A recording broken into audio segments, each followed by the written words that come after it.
in those other things, in those other sectors. Anybody? Sarah. I'll try. So I actually think, I do think the electrification opportunity is an opportunity, and partially because utilities want, it's not beneficial electrification, sorry, but like they want to sell more electricity, right? So like, again, I understand that that is not in the long-term interest here, but I'm thinking about political motivation, and like I think that it's a really good thing to sort of talk about the sort of electrification future. I spent a lot of time doing stuff with Europe this summer, and I really like their, you know, sort of sector coupling concept, and I like the way in which the certainty of their political will to drive towards a deeply decarbonized scenario by 2050 is creating the right incentives for their industries to go, oh, wait a minute, we've got to think about not just how the electric power sector works, but how like pipelines fit into that, how buildings fit into that, and really sort of starting to think about the policy design aspects. We just don't have nearly as much of that here. And I think the built infrastructure challenge will just be fundamentally worse here, and we tend to think about it in terms of incentives for building of new infrastructure and not, you know, sort of looking at what we already have. And I think that that's going to be a much harder thing, for which, you know, again, even if you look at the way we incentivize building efficiency today, there's a very small set, though maybe large in terms of their overall square footage, you know, that they occupy, for whom they feel like they have the agency to change their environment, right? They had the sort of overall efficiency. If you look on like just like a household level, I mean, the reality for Americans is they don't have the money saved to put the capital forward, even if the incentives were there. And so that makes it really hard to see how you're going to see that kind of building level transition. This is where I think actually like energy efficiency tax credits that are much more robust, I think this is where I think the Green New Deal in particular is really helpful in having us try and think not in normal market-based ways about what to do about infrastructure, but in like very large national project ways about infrastructure, which I don't see the transition happening in market-based ways this quickly.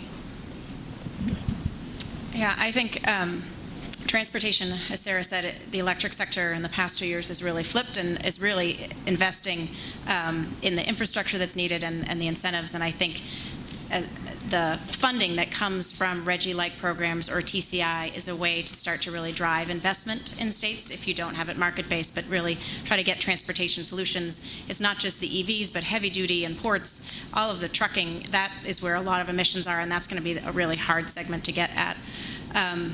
I think it is just money to investment. If I think about New England homes, I have no idea how I would change my house in a cold weather situation. It's 1,700 home. It's really hard to even get my own head around it, and I'm committed to the issue. So how you deal with that is tricky. But I think the funding mechanisms that come if you don't have a direct price, but you get some money or tax incentives, then you start to do it. And RGGI has the New England utilities have done a ton of energy efficiency and incentives and light bulbs and so forth through that money, and that has made a difference and reduced emissions from it.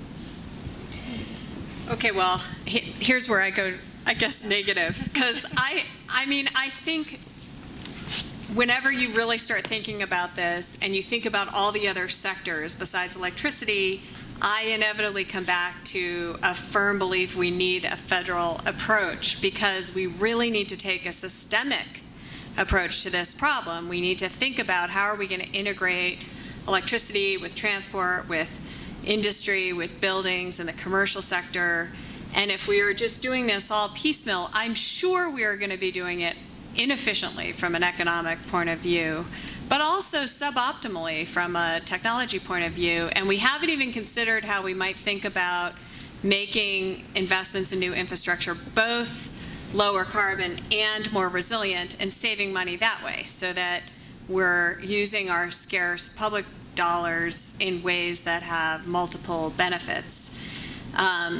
So I really worry about how we're going to do this if we can't take a federal approach, because most of the solutions have to be federal in that regard.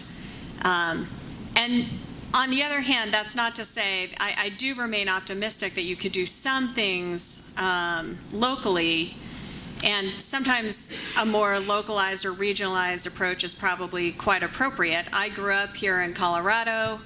We had to, and I'm sure everyone still does, have to drive everywhere. You know, that was my life. We were just always in the car driving to get to school and get to everywhere.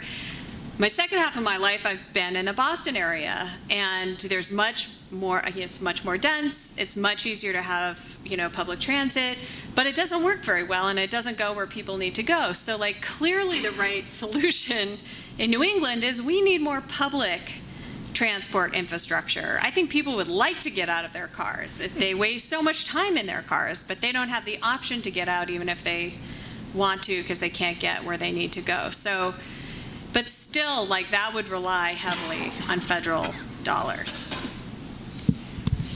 Well, Denver actually has a pretty cool light rail system for a particular part of the.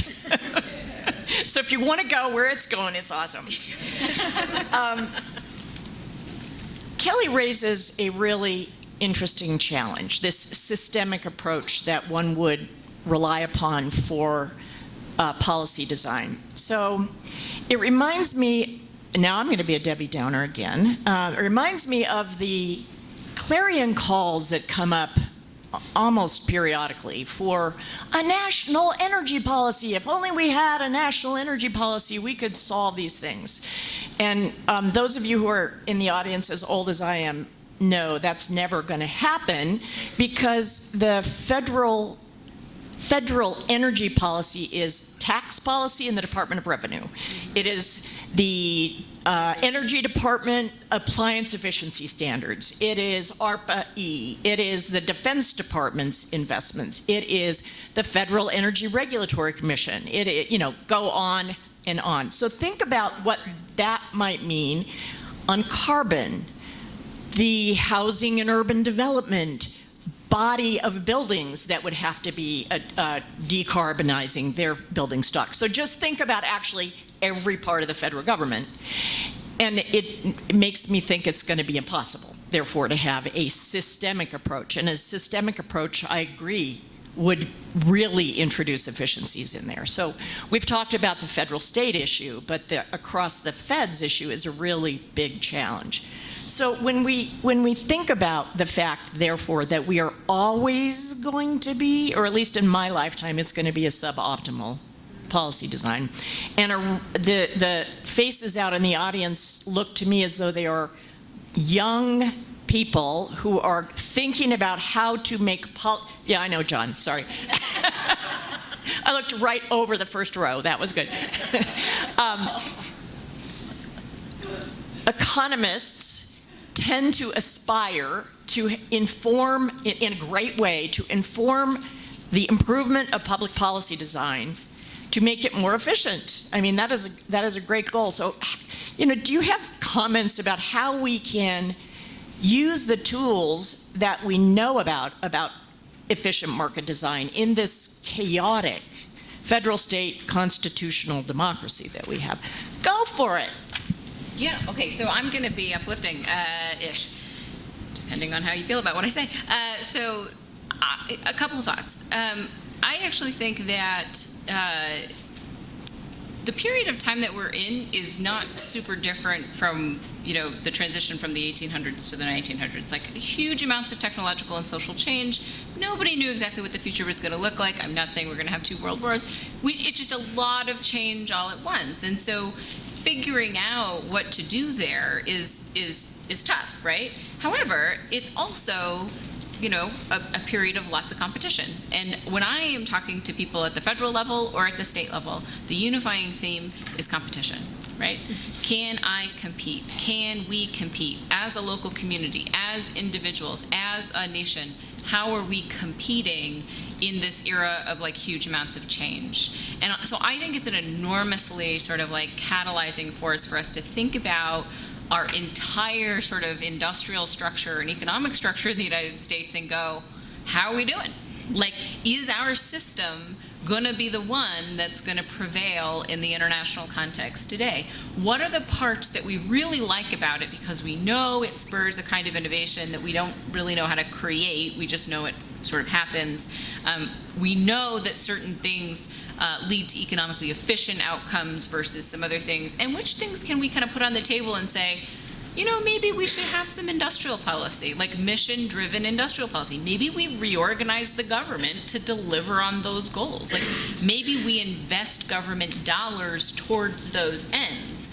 And I think that that's actually, you know, it's a conversation that you brought up sort of the role of the economists. I was over at the Peterson Institute not too long ago talking about populism and the economy and a whole bunch of different things.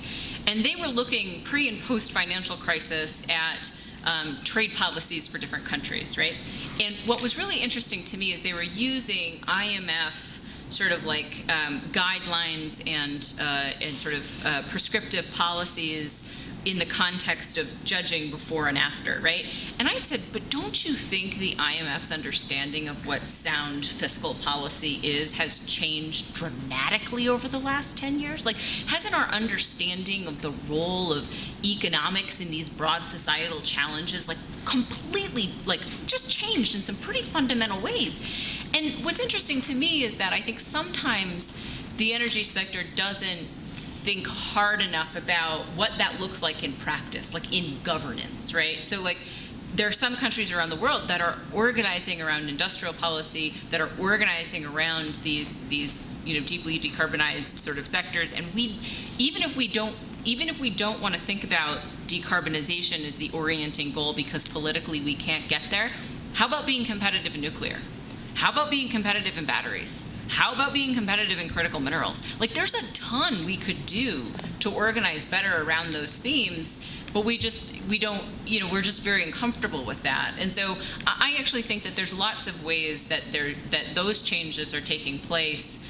We just, you know, it doesn't look like what we typically think of as like the optimal policy design framework. It looks a little bit more whole of the economy. This is one of the places where, to be honest with you, we did a project called Energy in America over the last several years.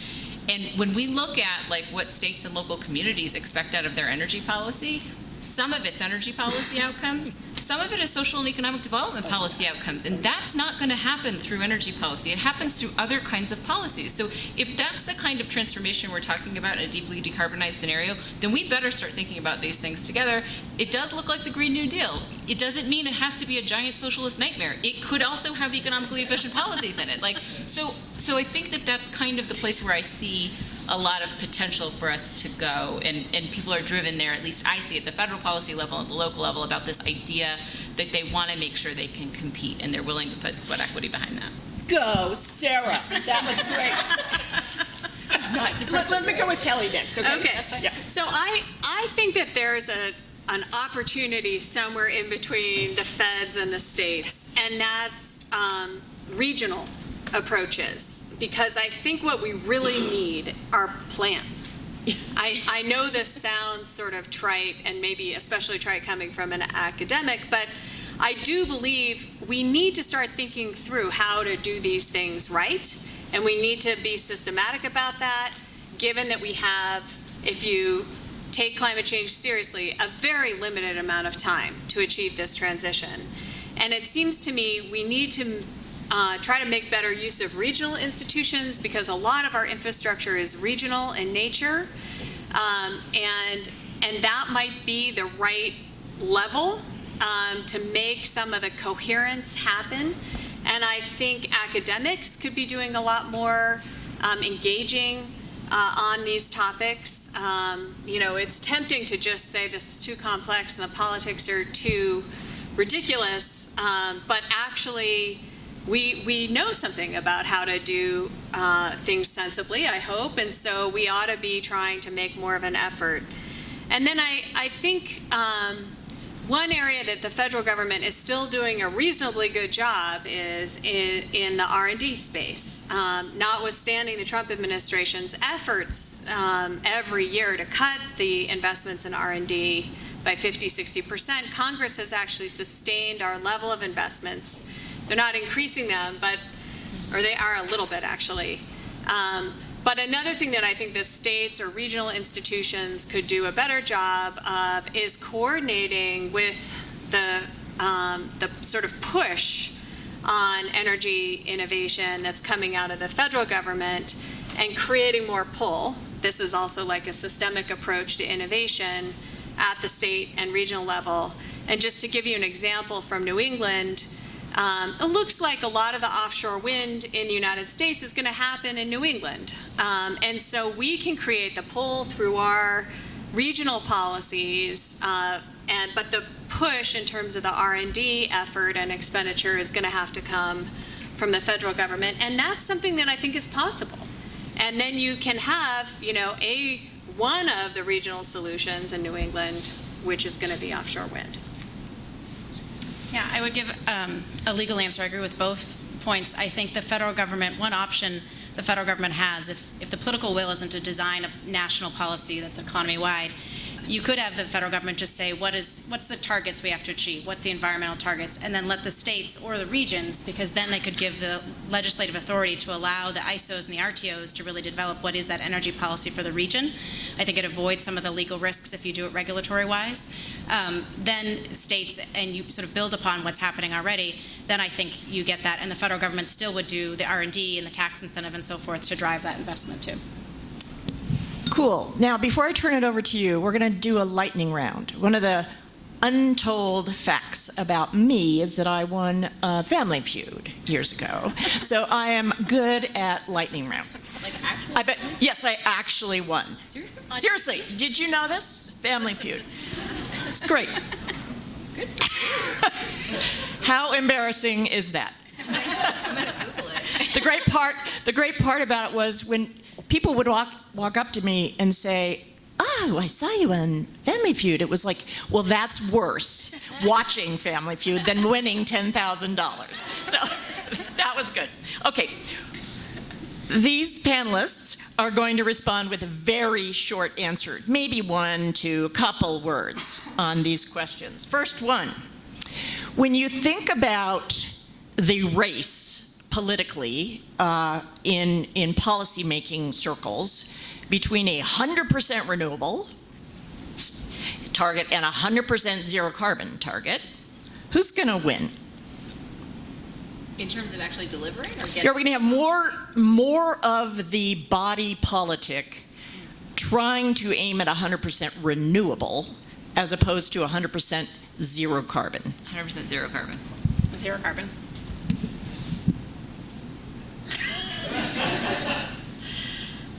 I can't do it.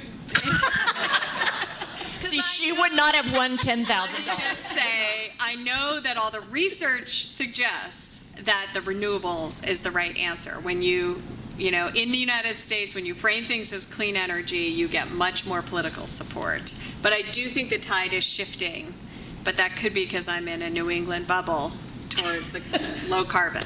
Okay. Okay, thank you. I'm bad at this. That's okay. You're good at everything else, so that's all right. Next one. The role of natural gas in this transition to a low-carbon economy. Oh, that's going to be a hard one. What about it? Okay, what about it? That's her answer. 2 words. I tend to be skeptical of the whole idea that we're going to need as much gas as people think we're going to need. I think it gets beat by coal and renewables in lots and lots and lots and lots of different ways. I think the U.S. will use a lot of gas. I think whether or not the world will use a lot of gas in a highly decarbonized environment is completely up to the gas industry to get behind if they want to, but they're not so far. Sorry. So Richard Dawson would not have allowed that answer. Carrie, but it was a good one. I think the answer is going to be driven by investors and how they're pressuring companies at the moment. Cool. It's a backup, not a bridge. Awesome. Okay. Getting better, Kelly. I know, getting better. Here's another one. If you think about the sum of the state's policies, as well as private actor change for driving low carbon outcomes in the economy, does the sum of those lead us to the U.S. Paris commitments anyway? No. No. No. Rats. Okay, finally, last one before you guys get to ask questions is when we think about climate impacts, that we've been calling adaptation for a really long time. Does that do what Sarah suggested, which is just make people want to spend money on adaptation, not mitigation? Or does it actually leverage people's understanding of the climate problem in a constructive way? Leverages. I think it's an opportunity to create the leverage, but it's going to take work. I think it can leverage, but I think the time is running out for it to leverage. So leverage away. All right, it's your opportunity to ask some questions. If you have one, please walk to the microphone that's there in the middle, and would you introduce yourself and ask a pretty crisp question or make a comment? Yeah. My name is Govinda Timilsina. I'm from the World Bank in Washington, D.C. My question is for Kelly. First of all, congratulations. It's a very good work. So you have done an experimental investigation about the effect or impact of the climate finance. I have a little bit technical questions, because you didn't have enough time to explain how you did it, and that's why I have a question. So these are the policies, these policies are overlapping. For example, tax credit is here for more than 2 decades, and now you have bank guarantee and green bond, right? Now, it's very difficult to separate out their impact, when you are ranking, considering mutually exclusive, but they are not, right? That's the one question. The second one is that the time frame of these policies are different because the tax credits are here for a long time, but green bond is only for a few years. And the comparison is not, is a fair comparison unless, you have find some way. And the last one is that you also talk about the policy instrument like the carbon pricing, although we don't have that much, to analyze, but in fact, RGGI, good ground, to have a comparison. I'd appreciate your explanation. Thank you. Okay. Good luck.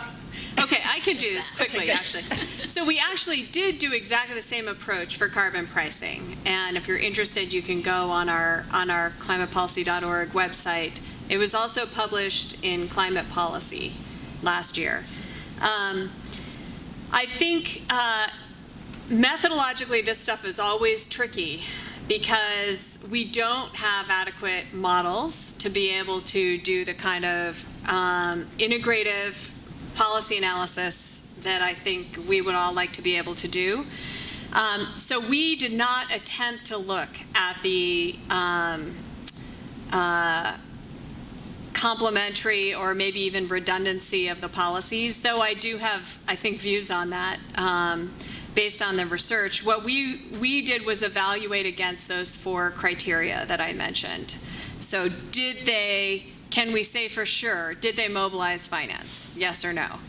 Were they, did they have environmental integrity? Yes or no? And against those criteria, some of the policies do start to become more obviously better than others, or it points to the need for reform of some of the existing policies, like in the green bond case. I'm definitely going to that website to look at that one. Thank you. Great question. Go ahead. Hi, my name is Liz Vox, and I'm a grad student at Purdue University, and really enjoyed the panel. I also have a lot of questions, particularly about the idea of policies that aid investment, but also what I was really curious about is, besides policies, why is it that people don't invest? Why are people just eschewing renewables investment? And so just wondering if your research has shown anything like that. And also because yesterday in the plenary session we heard from Shell, and they were talking about the importance right now of investments in the fossil fuel space that have synchronicity with renewables and clean energy development, and saying that at this point that's like where investments are going there. So I was kind of wondering if you're seeing that, and if any of the fossil investment is also somehow helping in this other sphere. And I'd be interested in any of your comments. Thanks. Sarah? Kelly? I'll take the second one. I'm not sure on this eschewing sort of renewable energy investment part. Where did you go? Hold on. Oh, hi.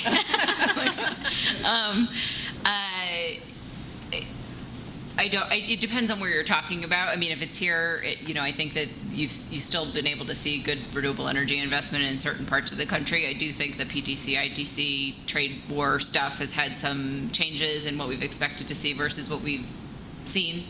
But I might want to know a little bit more about what you're talking about. On the oil and gas side, yes, I think that there is a group of oil and gas companies that are thinking very hard about their traditional and new energy businesses and how they fit together and how they make both of those things sort of develop into a low carbon environment. And there's a bunch of different ways of thinking about that. I would point out it's a very small part of the industry overall.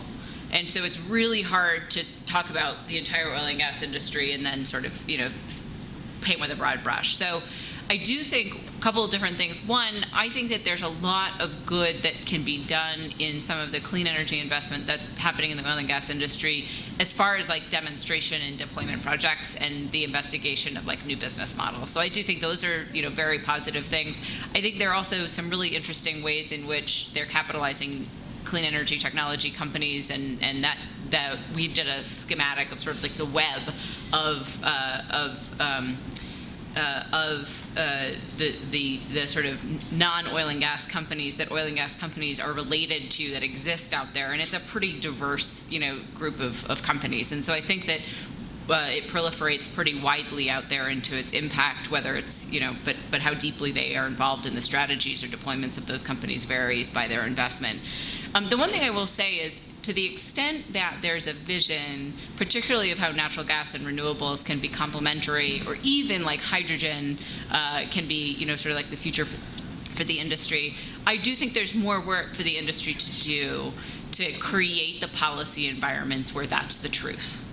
Right, so like I think that there's a lot more sort of like advocacy the industry can do to create public policy environments that create those opportunities where like low carbon investments or the sort of natural gas renewables like hybrid systems, particularly in like developing economies, become a reality. And I don't think as much of that is going on as potentially could be. Particularly, I was talking with one very well-known giant NOC recently that wanted to know, why all of the things that they're doing, to be a low carbon producer and to invest in sort of new energy technologies don't get them any credit.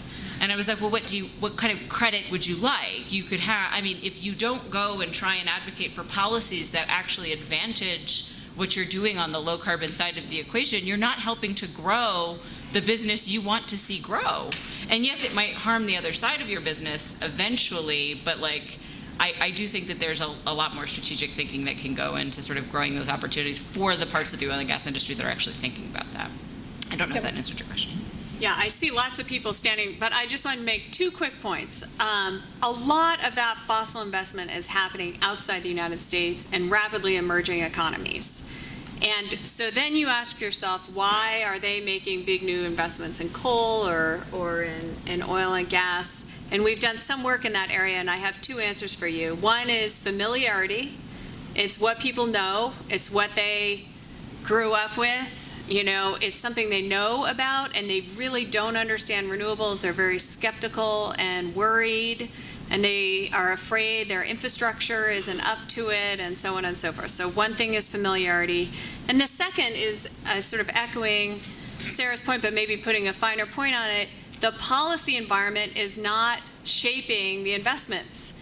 So if you have no policies that are steering the investments towards cleaner options, then they're going to default to what they know, the business as usual, which is, existing fossil. Yes, ma'am. Hi, I'm Elaine Ulrich from the Department of Energy in the Solar Office.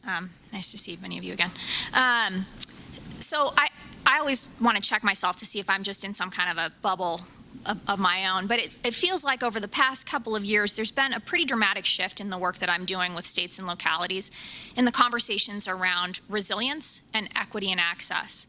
And in particular, I'm looking at a lot of disasters that are happening and a lot of FEMA and HUD money that is relatively unrestricted and where communities are and states are having an opportunity to do more of this comprehensive planning, because that funding is not associated with any real policy. And there's been some changes to Stafford Act and things like this. And so I'm actually seeing huge amounts of federal money, billions of dollars annually, suddenly being made available for infrastructure investment, potentially able to leverage finance and to go into infrastructure, again, in a much more holistic manner. And I'm just wondering if any of you are looking at that, or if you think that that is potentially a driver for changing this conversation or doing things a bit more holistically, because I think there's going to continue to be a lot more disasters. Yeah, I think resilience is something in the past year we've really focused on with our companies and their communities and how they do that. It's an interesting thing in DC. It's a political word, and so we've had to really change to say we're talking about climate resilience and investment in a changing climate, because resilience is also fuel security and the FERC stuff. So it's been interesting, but I think in the past year we have seen a significant shift, and I think a significant opportunity to make sure the investments have the long-term view from electric sector. How do you make sure the PUCs and are willing to make that long-term investment? And we're trying to think through how do you provide them in the information so it's not just the near-term costs that they're thinking about for customers, but the longer term as they do see more extreme weather. Yeah, just real quick, I totally agree with you, and we did have a super interesting conversation a couple of years ago with Craig Fugate from FEMA. He was actually really frustrated by how many restrictions he had, because he knew that there were ways to rebuild better, both from a mitigation and a resiliency point of view, and he felt like his hands were tied. So I do think that there's maybe new authorizing legislation that's required to really be able to maximize the potential. But I agree that there's you don't think that the current, have you looked at the current changes to the Stafford Act? I haven't looked at it recently. I'd encourage you to look at that. That just passed last year. Okay, great. Really good point. Yeah. Really good point. Yes, sir.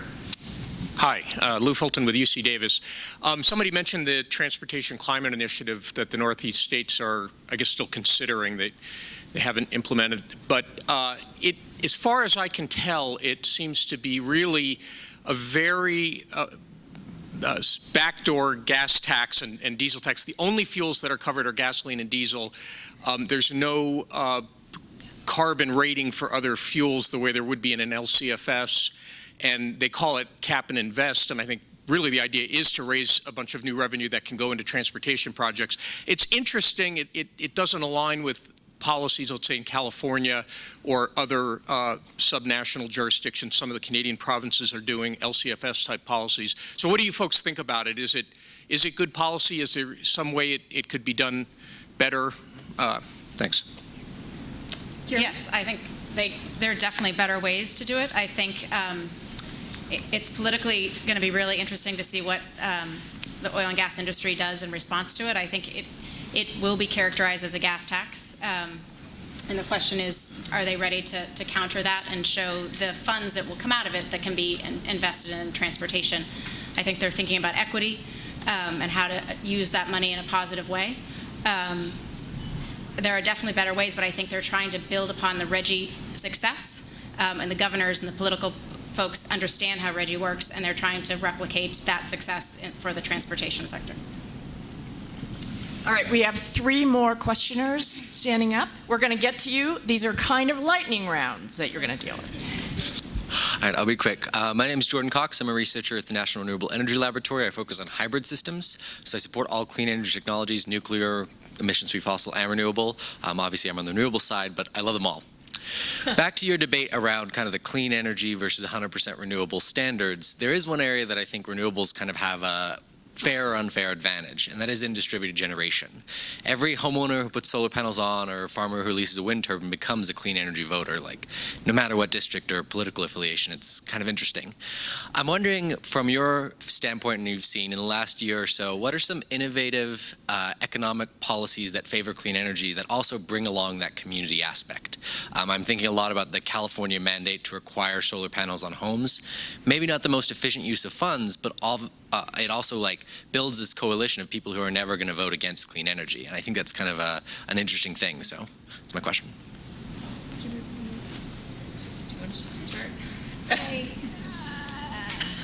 I'm not going to have a very good answer for your sort of looking across landscape for like the panoply of policies that try and tap into that sort of prosumer perspective. I will say a couple things. I do think the existence of individual and industry-oriented support for renewable energy is like the reason why R&D dollars don't get cut at DOE, right? Like every member of Congress like is aware that they have new industry and that they have, in some places, mobilized citizenry that like have made investments, and that's become a political reality. So I would say that's probably like a really important political dynamic.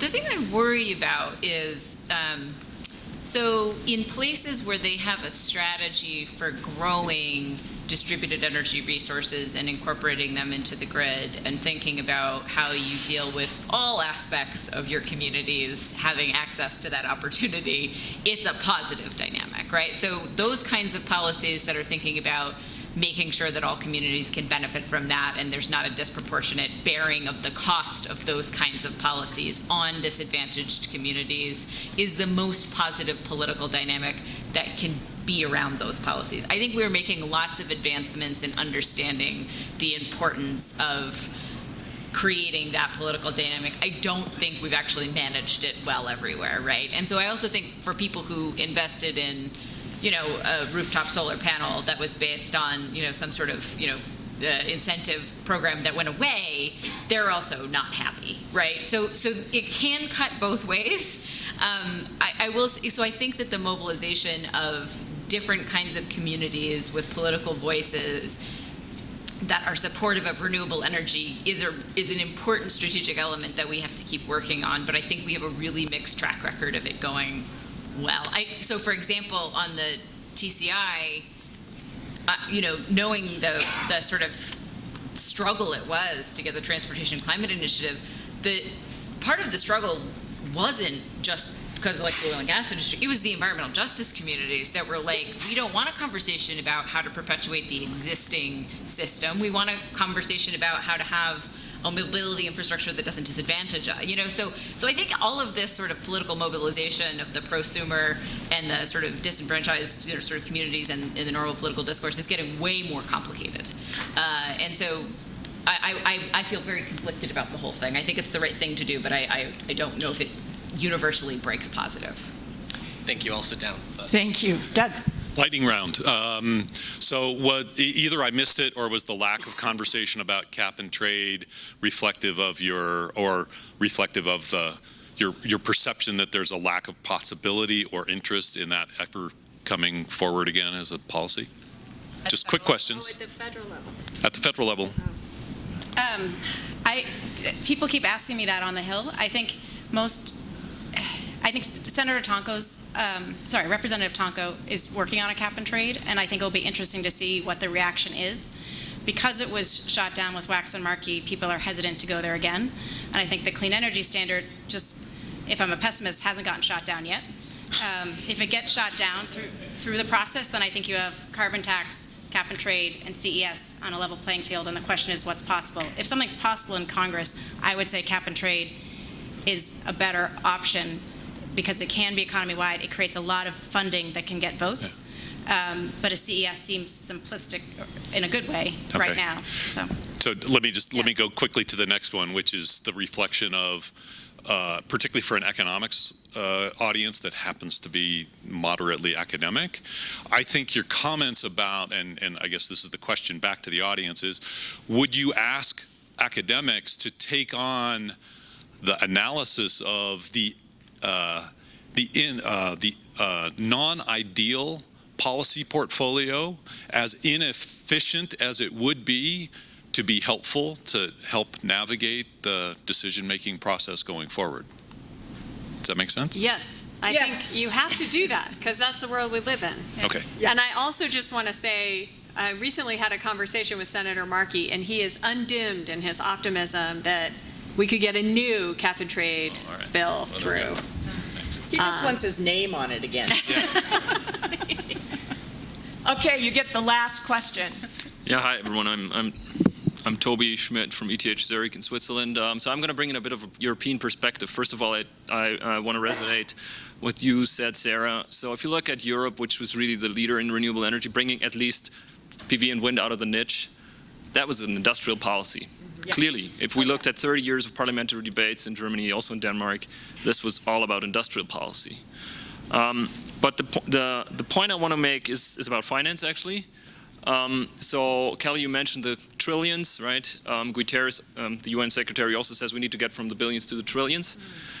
And the 1 to 4 trillion that most IAMs come up with in terms of investment demand sound like a lot, but if you look at how much, for instance, institutional investors have in terms of assets under management, that's like 80 to 100 trillion. So it's doable. We can still invest in hospitals and other things that we'll need.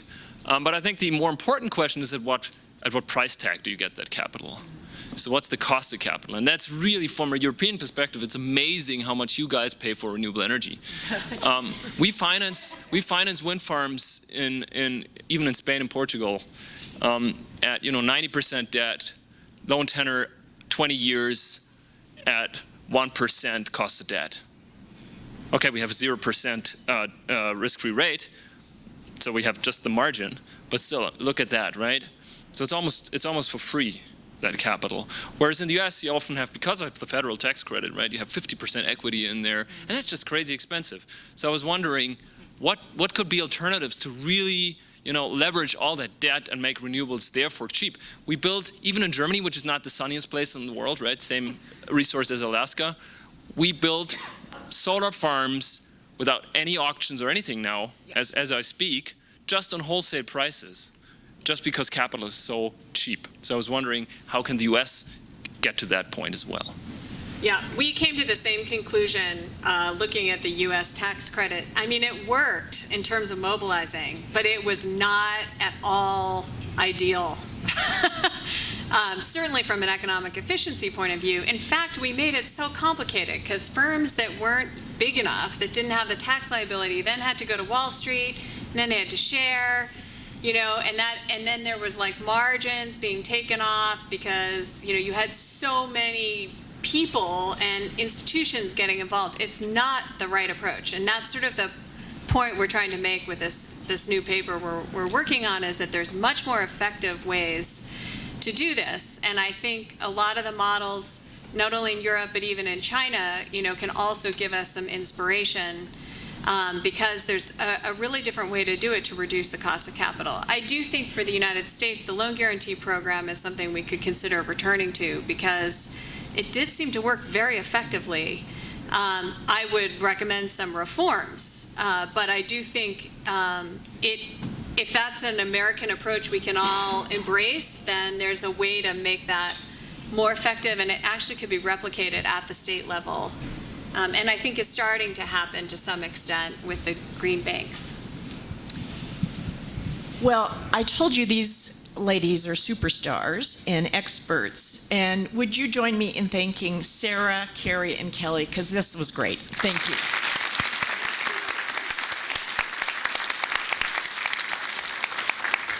We ran over a couple of minutes, so we took it away from your break, I'm afraid. Thanks for staying. Nice to meet you. Good luck.